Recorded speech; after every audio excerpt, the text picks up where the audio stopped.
Time for our Monday afternoon panel of political strategist Grahame Morris here with me in Canberra, Bruce Hawker in the Sky News Centre. Welcome to you both. I just want to pick up on the new Indonesian president who's been sworn in. Grahame, it seems it's an opportunity to reset what has at times been a troubled relationship, a bit of a blank page with this new guy. How does the Australian Prime Minister, Tony Abbott, take advantage of that, do you think? Well, I think reset's probably a good word, really. You know, we ran into a bit of trouble with the, are we spying on the former president's wife and family? And I actually thought it showed a little bit of class on our Prime Minister's behalf, because all of that happened under Kevin Rudd. But Prime Minister Abbott took the heat. It didn't blame anybody and just, took the heat. And didn't apologise. And it hurt him quite politically. Yeah. But all of that sort of stuff can now be treated as in more of a light-hearted way if it's just one removed from your own family.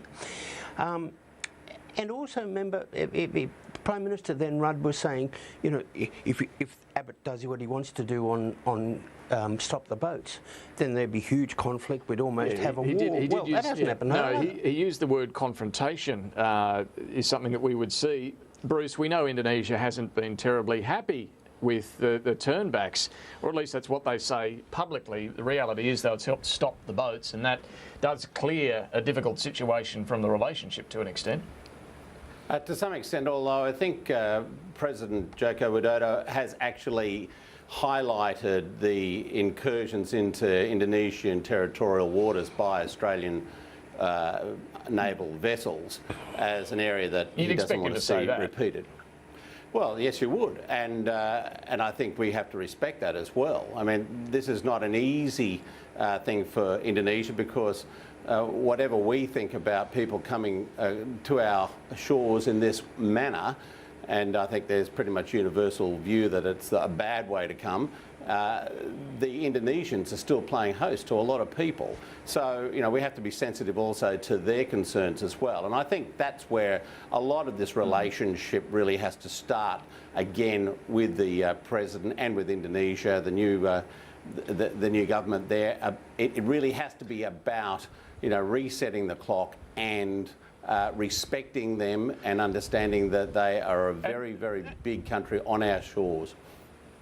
And how do we get the relationship onto the grounds that aren't boats or spying? How do we get the relationship onto the sort of things this new president is clearly keen on, the things that press his button, the education, domestic reform, lifting people out of poverty and the rest of it? We know the trade relationship and the economic partnership is completely underdone between Australia and Indonesia. This is a country that has the potential to really grow and reshape this region. How do we, Australia, get the relationship onto the sort of grounds that are going to tap into this new president? Bruce?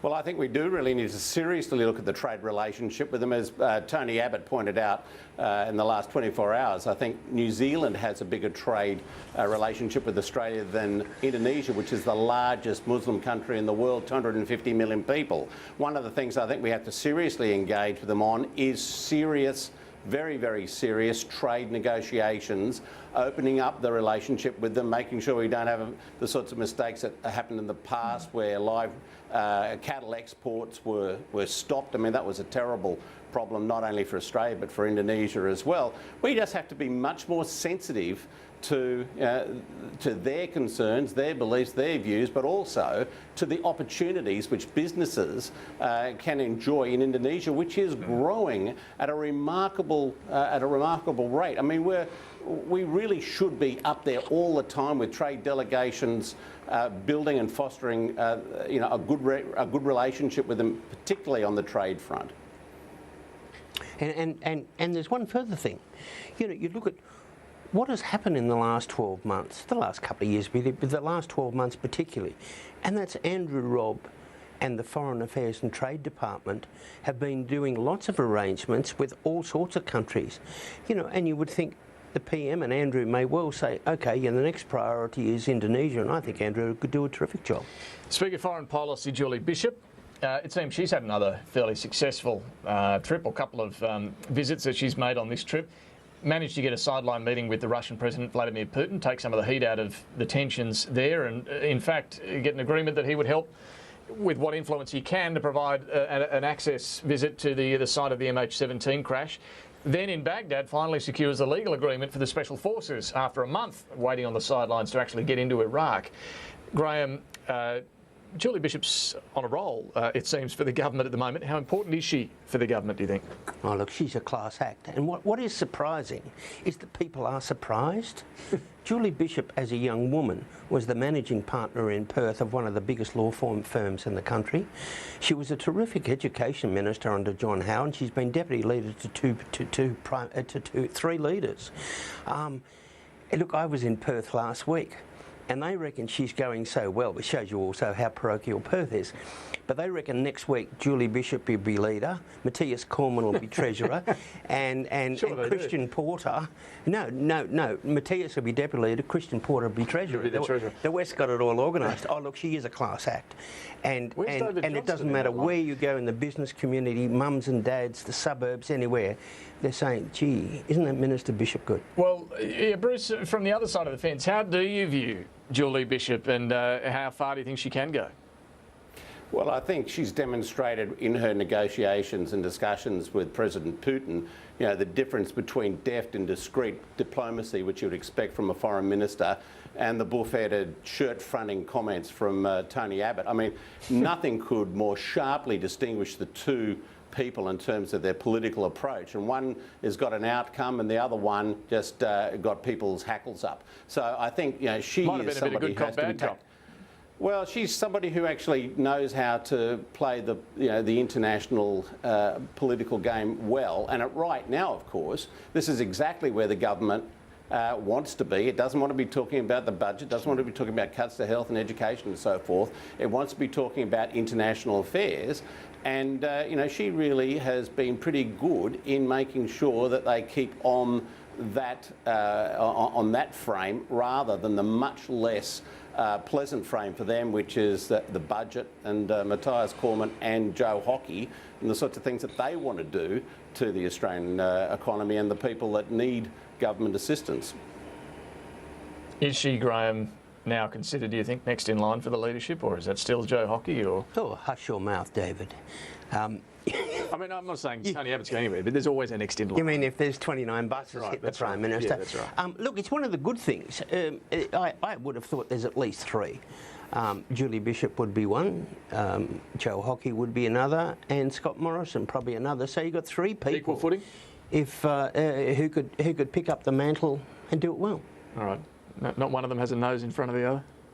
No. Okay, you've been very diplomatic. I want to get your thoughts too on farming. We saw the government, the Agriculture Minister, Barnaby Joyce, release a green paper today. This is a discussion paper, if you like. White paper comes after that with the official government line. But looking really at agriculture, what some of the pressures are, and we know a big one is dealing with the supermarket giants at the moment. There's a whole bunch of different ideas in there to try and give the farmers a bit more market power against the supermarkets, and a call for more dams, which has been something, Bruce, over recent decades, I suppose. We've seen a slowdown in building new dams. It seems this government's keen to get back into the dam business. What do you think about some of these ideas, and I guess also the politics of rural and regional Australia as well? I note that Labor's Joel Fitzgibbon's saying, look, we can't actually win unless we do a lot better in the bush. Well, I think it's great that there is serious attention being brought to bear now on this duopoly that you seem to be seeing at the top level in supermarket control, and frankly, small farmers and not so small farmers are getting screwed.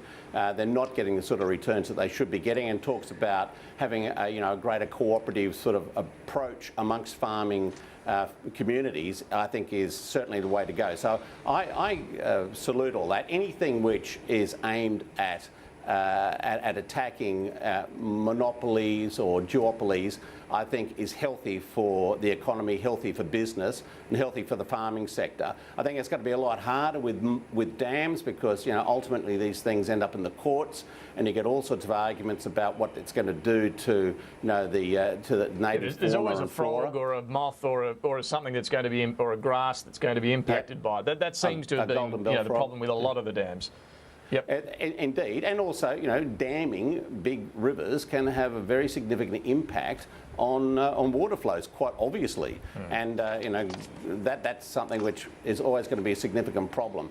I think Labor has got a real opportunity now, apropos the comments of Joel Fitzgibbon, you know, to demonstrate that it is very much in the pro-farmer, farming community space, and if they do that, then, you know, there's no good reason why Labor can't start to build its presence in rural and regional communities like it once did under under former governments, particularly McKell in New South Wales. I mean, country Labor was very, very powerful. Labor really, grew out of McKell's work to build a relationship with the country electorates. So I think it can be done, but it'll need hard work. Grahame, farmers often expect more from the coalition, I think, when they're in government to deliver outcomes for the farmers. That's right, but you were talking about political importance. Look, all of that strip away from the coast, Queensland, New South Wales, Victoria, that is a hell of a lot of seats.